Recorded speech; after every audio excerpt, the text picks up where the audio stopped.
Cristiano Ronaldo, vai embora Cristiano Ronaldo, mete, bateu, golo. Balotelli, Aguero!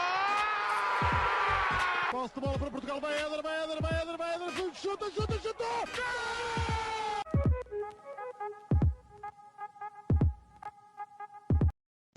Olá a todos, sejam muito bem-vindos a mais um episódio do nosso podcast dos Panenka.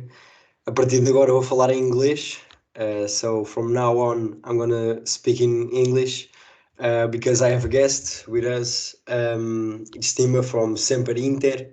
Hi Nima, how are you? I'm good. I love Portuguese. I don't speak it, but I think it's one of the coolest sounding languages in the world. I really love Italian too. I really love to learn someday. So first of all, I'd like you to introduce yourself first, talk a bit about your project, and yeah, so talk to me about yourself. Okay, my name is Nima Tavallaey. I'm the founder and chief news editor of SempreInter.com, which is the biggest Inter Milan news website in English in the world. I founded it in 2012, and yeah, we've been covering Inter full-time since then. Also for the last 2-3 years, the co-host of the Italian football podcast, where we talk about the league as a whole. Everything is in English. So yeah, that's what I do. I've worked from various different outlets through the years, from goal.com to Football Italia to I worked for Gianluca Di Marzio for a while, and so on and so forth. So yeah, that's kind of just me, what I do. Cool. So now Inter is going to play against Porto next week for Champions League. We have a bit of history together, not only like the two players behind me, one of them now the main coach of Porto, but many other players. But to start, talk me about Inter on this season. So you are second in Serie A. You are currently in the cup, semi-final. Yeah, in Coppa the Italia, semi-final. semi-final.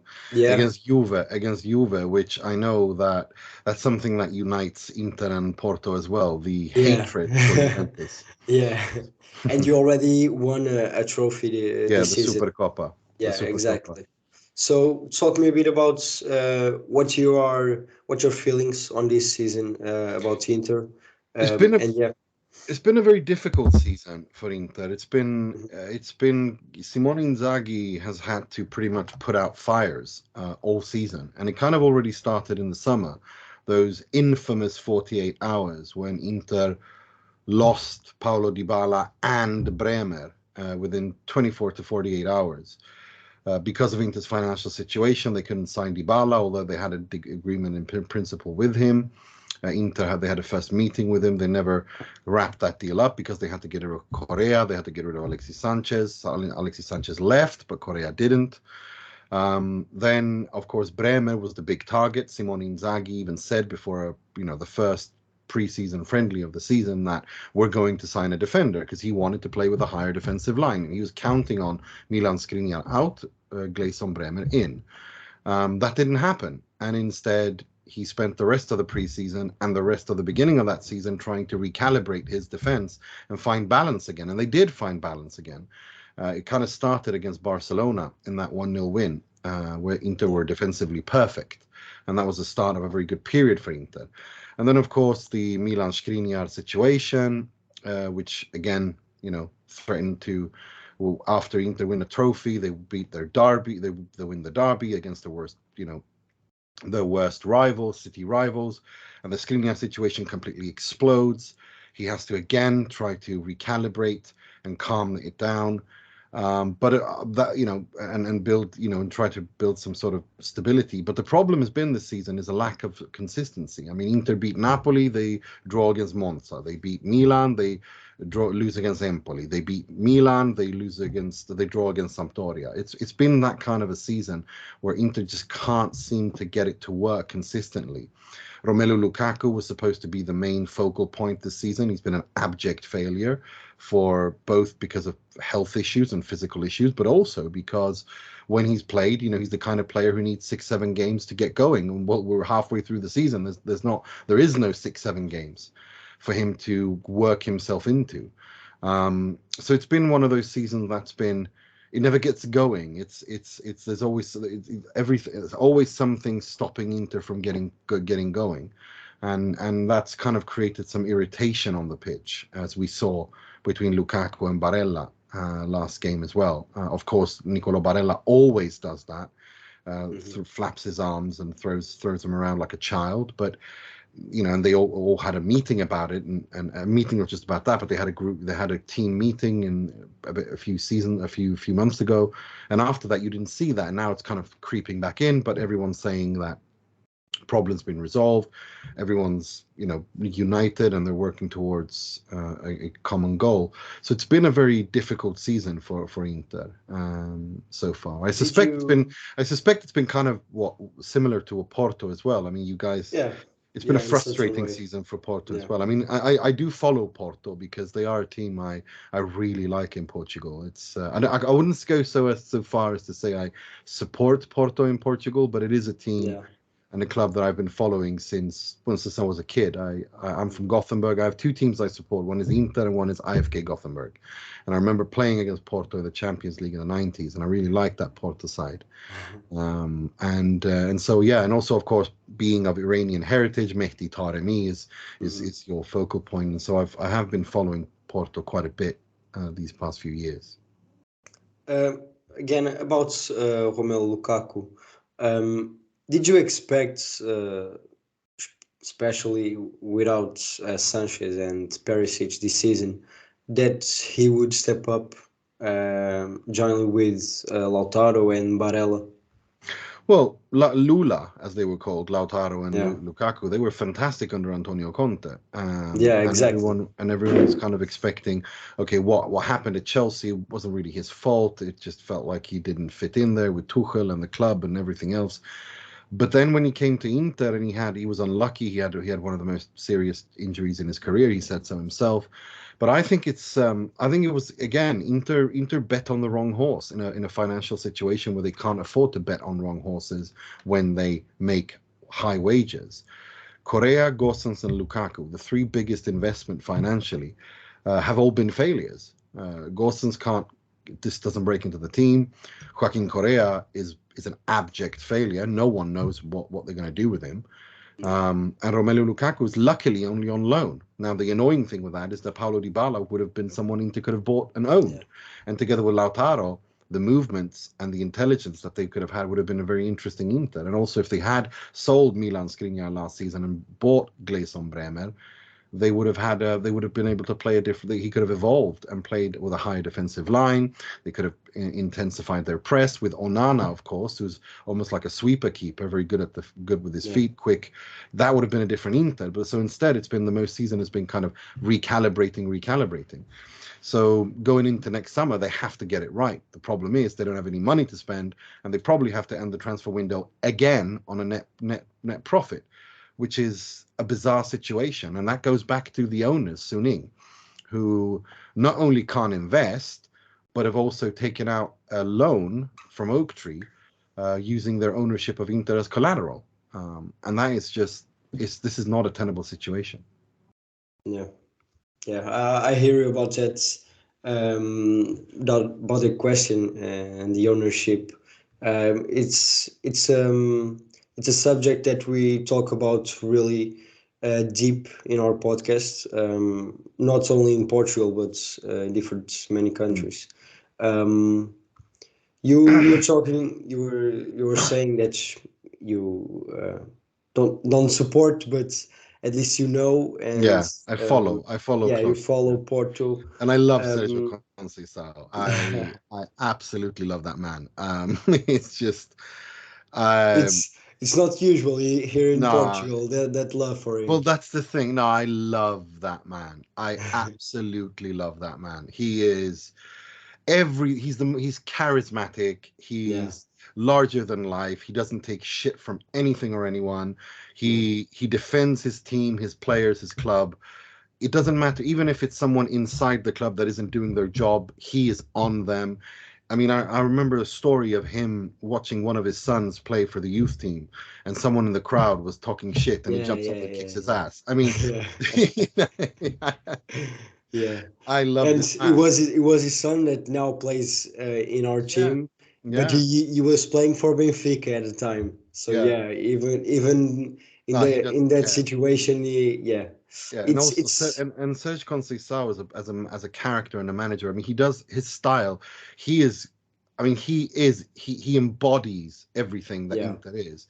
He likes to play a gritty style. It's about intensity. It's about the team above everything else, working as a unit, defensively solid. It doesn't matter if you don't play beautiful football. It's about winning, discipline, hard work, and also, the character. I mean, after he wins the league at Benfica, that video of him with the cigar. I mean, yeah, in that aspect, I think Porto and Inter are very similar. Yeah, very similar. They are very. It's us against the world mentality. Established the Lisbon. The Lisbon establishment doesn't like you. We have the Italian football establishment doesn't like us. It's very, very similar. And of course, Mourinho is an example of that. He's a god at Inter. Yeah. So yeah. So as you were saying, Porto and Inter have actually pretty similar seasons so far. We are also second. We are also in the semifinals of our cup. We have also won the Supercopa here, Supertaça. And now we play against each other in the Champions League. What do you think about Porto players? Not only the coach. I already know that you like him a lot. I love him a lot. But about I hope Porto, he comes to Inter one day. I know that you don't want to hear that, but he was told in the summer, or I think in the summer he was told. Yeah. I mean, if he were to leave Porto at some point. Yeah, exactly. If he were to leave, I wouldn't be sad if he were to leave. Look, at Inter is a very difficult club. Inter, like Porto, I don't know how Porto is as such, but I know that Inter is a club that it's very difficult club to run.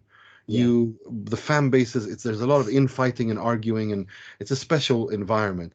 Inter need that character who, like a Mourinho, like a Trapattoni, like a Conte, like a Helenio Herrera, like a Conceição, who comes in, kicks everyone's ass. I'm the boss. You all builds us against the world, and then unites everyone. And it's by his rules that he controls the team. Yeah, and that he unites everyone to move in the same direction. Inter need that. The fans would like him because of the character.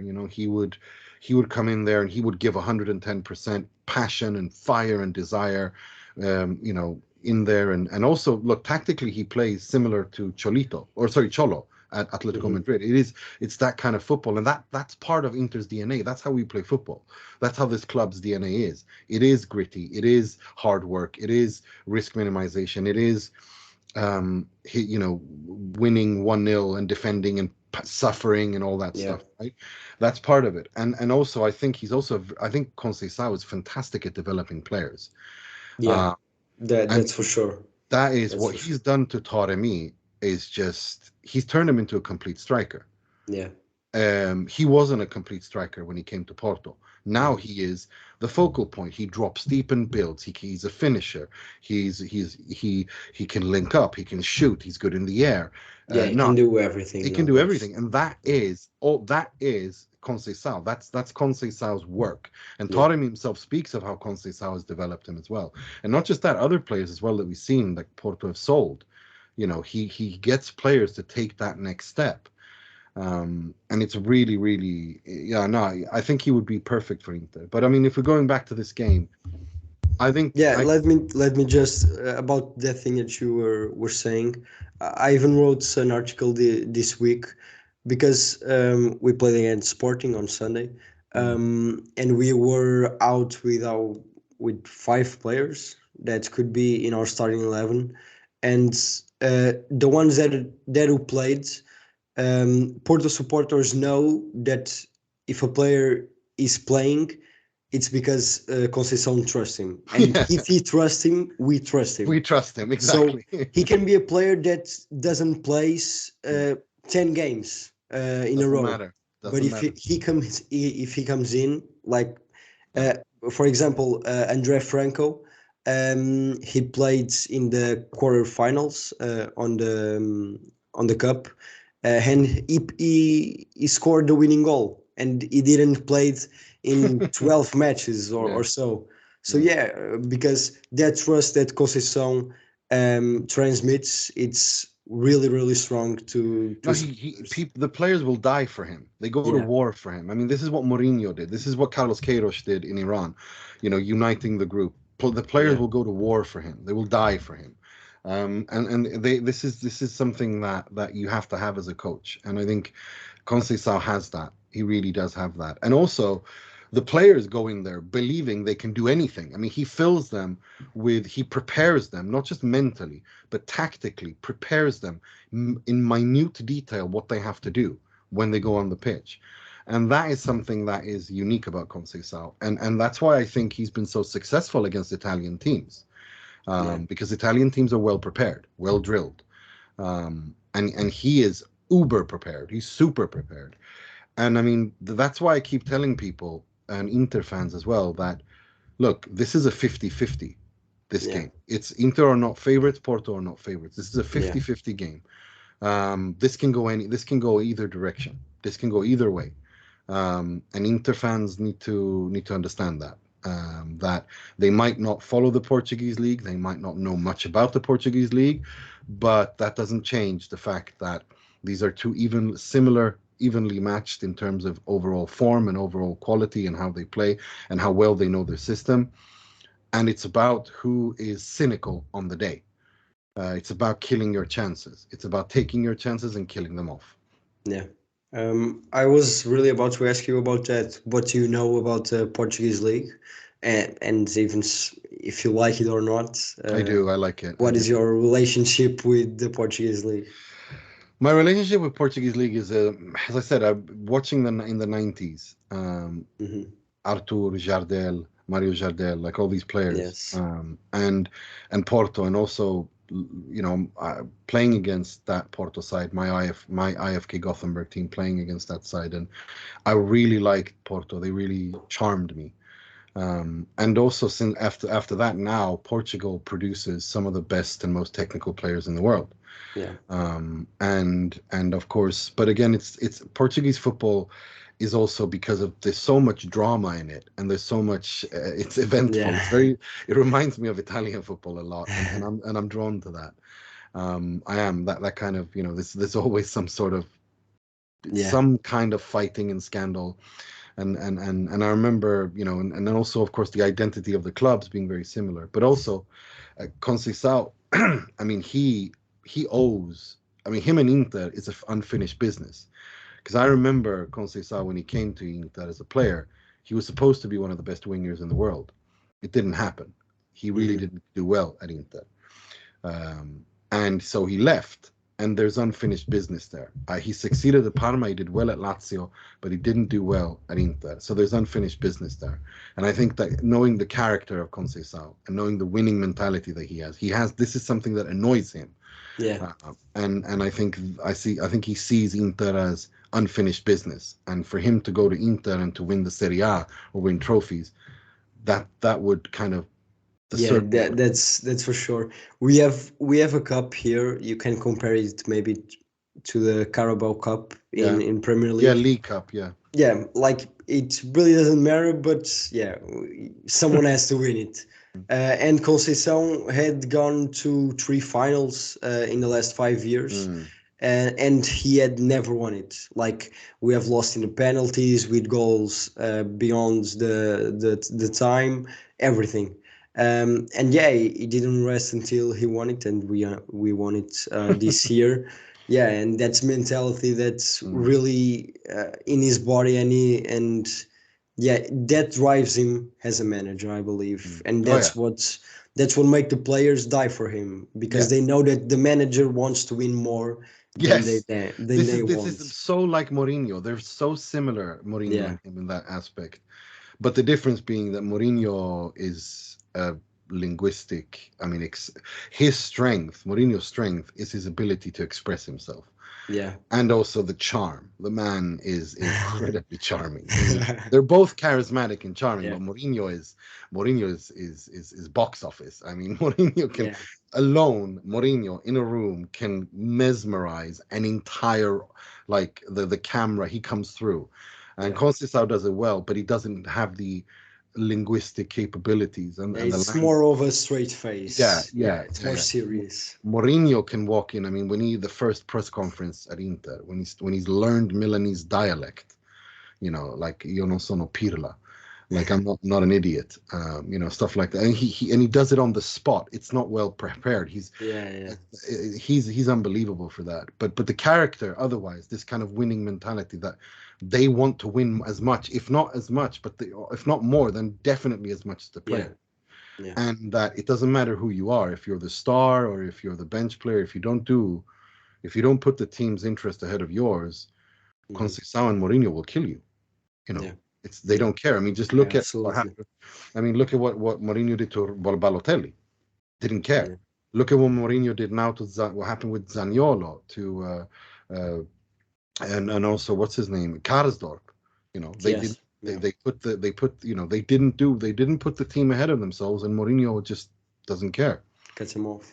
Yeah, completely out. Yeah. You know? And Conceição is the same. You know, he doesn't mess about. So no, I do like the Portuguese league, and I do like Porto. I always, I mean, it would be wrong to say I support Porto, because I think to support, it means it has special value. It means you have to follow every single game. You have to. So I don't do that, but I do want Porto to win in Portugal. Yes, I do. Excellent. That's what we like. And I don't like Benfica at all. Another good point. No, I don't. They rub me the wrong way. Always have. And about our team, I probably can expect that you know more international players, but what do you think that's our talents? Probably Pepe, it's the most known. Obviously Taremi that you already said. What are the other players that caught your eye? I think the problem with Porto, I think, is also the fact that Porto, you know, you've got lots of injuries as well. I think a lot of people don't know that. You know, I don't know. We'll see if they are going to play against Inter or not. Yeah, but like in this week, after the game against Sporting, Mateus Uribe and Galeno were injured. So they are in the list. But we're going to see. What's the status of Evan Nilsson? Yeah, Evan Nilsson is not going to play our game against Rio Ave on the Saturday, I believe. But you know, Evan Nilsson, Otávio, those two are expected to play against Inter, but are not 100%. Yeah, I mean that's the thing though. I mean, you do have some injury issues, and I think that is something that is a problem for Porto. But again, the way that Porto defend and the way that Porto attack, and I think the way that Taremi is the focal point of that is really impressive to see. And I think the way that he drops into space, the way that he builds up, and also not just drops into space and links up, but also is then charges up and is the first striker and the first point when Porto attack. And especially Porto are good at packing the midfield and winning the ball there. And that's where Inter have struggled when in transition, when they lose the ball. And Inter's midfield need to be perfect against Porto. They have to play against Porto the way they did against Barcelona. They have to be tight. They have to be concentrated. They cannot afford the passing can't be sloppy. The passing has to be sharp. The tempo has to be sharp. The positioning has to be great. Otherwise, Porto will punish Inter. You know, and they will come prepared. I mean, again, this is Conceição. He doesn't turn up to games unprepared. Yeah, our midfield, it's really hardworking, Yes. like Otávio and Uribe, especially now Uribe. Eustáquio, like they go to every ball. Uribe, it's a man that I never see someone with such a capacity to run 90 minutes at the same level. And that's the thing, because Brozovic and Barella are like that as well. They never stop running. Yeah. So that's why it's going to be the midfield battle is going to be very interesting to see. Yeah, because absolutely. it's two very hard-working midfields that cover a lot of space. With the difference, of course, that I think Porto are a little bit more physical than Inter's midfield are, and Barella needs to control his temper, because remember, against the Real Madrid, he did a stupid punch. He got sent off. He can't do that against Porto. He has to control himself, and Porto and Conceição will do what they will provoke. Of course they will. It's part of the game. So the Inter have to pay attention. If Inter have to be focused, and at the same time, Inter need to, Porto will be. I expect Porto to. It's going to be interesting to see if Conceição will defend in low blocks and give the initiative to Inzaghi, and if Inzaghi wants to do that as well, because then it becomes a very interesting situation. Like that's happened a bit when we played against Atletico. So exactly. No, it's very interesting to see what happens. The tactical battle is going to be extremely interesting. But again, remember, Simone Inzaghi is a cup coach. He wins. He's a young Italian coach. He's a young modern Italian coach, and he's won more trophies than he's coached at the highest level with Coppa Italia and Supercoppa. So the league is the one that eludes him. But it's going to be I'm really looking forward to this, because already there's been talk of people, Simone leaving in the summer, whether or not he's sacked or if he wants to leave. And the name being discussed is Sérgio Conceição. So it's a very, this matchup has a lot of interesting aspects to it. Yeah. Because of course, and the Inter supporters are going to, if they don't already know Conceição, they will know who Conceição is afterwards. And I think Inter fans already like the character a lot. What they see, they like. And so it's a very interesting situation for sure, to see what happens and to see how this tactical battle goes and who wins it and so on. What about your players? What are our biggest worries that you think they are going to make more problems to our defense, midfielders, and attacking? Di Marco's diagonal balls is something you have to worry about. Alessandro Bastoni's runs from deep and crosses from a left centre back position. On the midfield, the movement and passing of Çalhanoğlu, Brozovic, Barella, the link up with Dzeko dropping deep, because he's such an intelligent player, even though he's that old. The interchanging of position between Lautaro, Dzeko, and the midfield. Whether or not, if Darmian plays as a right wing back instead of Dumfries, if Dumfries plays, you have to worry about his aerial presence of him coming in as the fifth man into the box. Darmian will give you problems in terms of following up, because he always seems to know how to. He's not a. If you rate a player ability from 1 to 10, he doesn't have a single 10, but he doesn't. But he's got 6s and 7s in everything. So he's that kind of a character, and he always delivers in big games. He's Inter's big game player, one of the big game players. It's gonna be an evenly matched. I think that you need to watch for that. And also, if Lukaku plays, if Inter are able to play the ball against Lukaku on his feet when his back is against the goal, your defense is he's gonna keep you occupied, because he doesn't lose the ball at all. And also, one thing that Lukaku does really well is he drops out of the penalty area, and with his left, he's actually a very good crosser of the ball. A lot of people don't know that, but and that's something that goes under the radar. But Lukaku dropping in out of the penalty area into the left or the right, he's very good at crossing the ball. His deliveries are actually really good, and that's something that could be worrying if you've got if he does that and Brozovic or Barella makes these runs from deep, getting players out of position. If Porto defend deep and in low blocks, that's something that could cause problem in the Porto defense. My hopes to Lukaku are with Pepe. Yeah, I'm gonna that hope is gonna be a very it's a good interesting duel. battle. Like Pepe against Lukaku. when is Portugal played Belgium, it was a really good game Yeah, it with was. those two. Yeah. No, Um, it's gonna be clash. Those yeah, two. yeah. It's gonna Absolutely. be All physical game. clash. All And game. Pepe again, he doesn't. Everyone knows Pepe. Yeah. Yeah.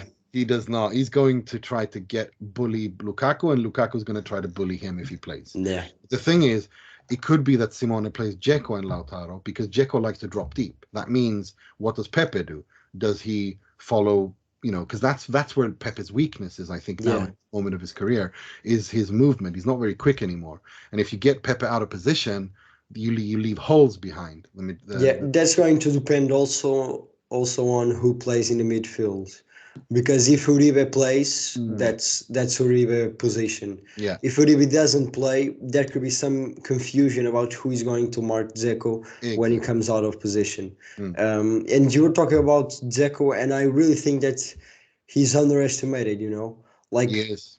also on his age, I know it's whole like 35, 36. Mm. But I really think that throughout his career, he has been a really underestimated player, and he's really threatful. And let's see, like I was saying, with Uribe, we can control him a bit more. Without Uribe, it's going to be difficult because if Uribe doesn't play, probably it's going to be Marko Grujic, who is not Uribe. Yeah, Grujic isn't that guy.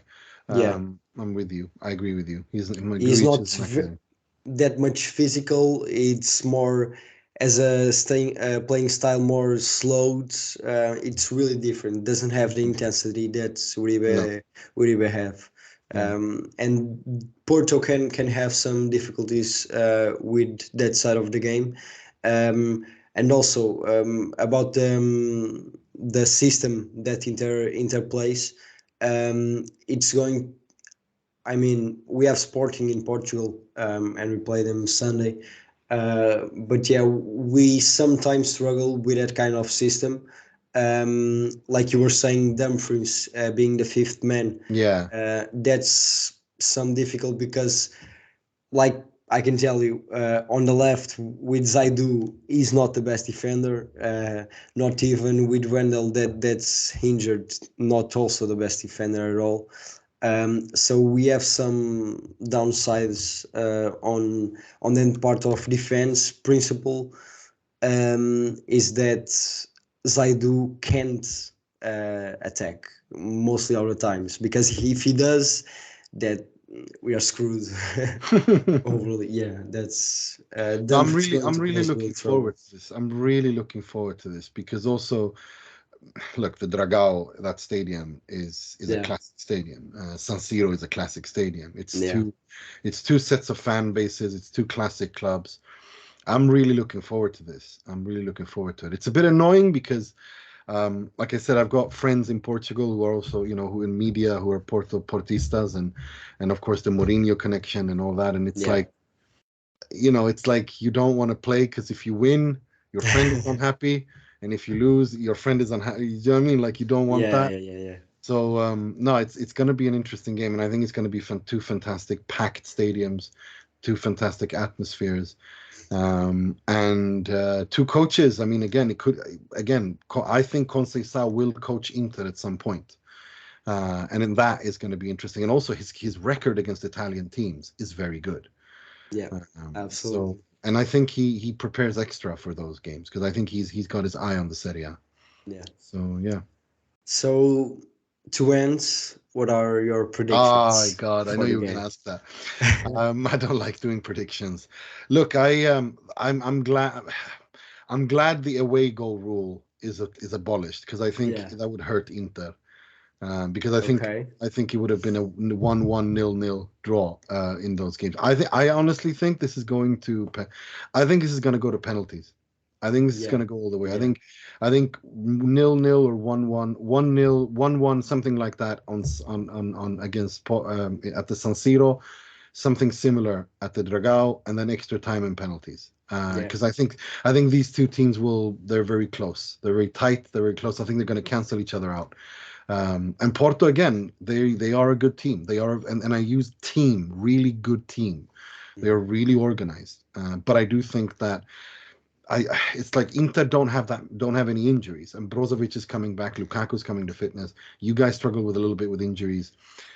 I don't know, but again, I hope that Inter can go through, but I just think it's going to be really difficult. I really do. Yeah. I really think it's 50-50. I really do. Yeah, I was thinking almost the same. I think the results, one away and one at home, will be very, very similar. About the penalties, I was hoping we wouldn't get to that point, because Porto is not the best team at penalties. I can tell you that. Now we have Diogo Costa, and he's a really good defender of penalties, like we've seen in the group stage. But even though, I would hope we could resolve it before that. But I agree with you 100%. It's going to be 50-50. That's not 1% more to each one of the teams. And it's going to be like a great elimination. It's going to be an exciting game. It's going to be a very I think it's going to be for excitement and drama. It's going to be even for supporters that are not Inter and Porto. I think after the first match, they are going to realize how good the two teams are, and at the same level. And they are really going to want to watch the second leg. I think they are going to realize that. And it's going to be very, very interesting. The problem is, of course, that Inter play before the second leg. Inter play Juve that week. Okay. Do you think that they are going to prioritize one game, or they can't? They can't. Simone Inzaghi can't afford to do that. He has to go. He has to go through the Champions League. So I mean, ideally, in his dream world scenario, Inter win 3-4-0 and then can just shut it. But that's not going to happen. There's no way Porto are conceding 3-4 goals at the San Siro. There's I can't see that happening. If they do, it'll be one of those miracles. Like our worst game of, I believe, the entire time that Conceição is with us was in the group stage against Bruges, and then we won 4-0 also away. So it was not a normal game for Porto, losing 4-0 at home. And I really don't believe that Conceição is going to allow that mistake. In San Siro. No, I don't think so either. I really don't think so. I think he wants to come there and he wants to show himself off, who he is, and that he can do a job for Inter. And it's going to be tight. But I think we can go to penalties. Yeah, I think it's going to be tight. We're going to penalties, and I think penalties. Like you said, your goalkeeper is fantastic. Inter's goalkeeper is good. Yeah, he's also good. I hope it's Inter, but I don't know, man. I think it's just so tight. That's good. All right, so we've come to an end, and I really thank you, Nima, for your participation here. It was really good to have you. My pleasure. Thank you. And we'll see. We'll see. So now I'm going to speak Portuguese again to end the podcast. Go for it. Obrigado por terem visto mais um episódio, e vamos ver como acaba esta fase de grupos da Champions. E é isso, fiquem atentos, porque vamos continuar esta nossa tour pela Europa com os Panenka. Muito obrigado, fiquem bem e até à próxima.